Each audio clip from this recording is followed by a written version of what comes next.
Hi everybody, welcome back to another Sprint Booster episode. Today we're installing a Sprint Booster on this A90 Supra. Sprint Booster is the #1 throttle control module on the market, trusted by over 2 million users worldwide. If you want to learn more, head on over to sprintboosterusa.com and check out our wide list of applications and see which Sprint Booster is right for your machine. Before you start your install, you take your key fob and put it 10 feet away from the car and wait another 10 minutes. That way your CAN bus system can reset. Then you're ready to do the install. So you locate your throttle pedal assembly. Below here you'll see a clip that you remove with a little pick. Oop. Which will then reveal a Torx T30, which you want to just undo. Once you remove the throttle pedal, on the back there you'll see the clip to the harness. Unplug that clip and then plug the Sprint Booster in line.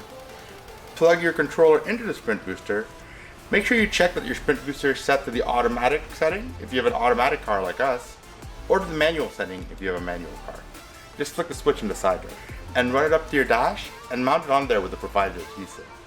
Take all the provided zip ties and put all your wires away, and then you're good to go.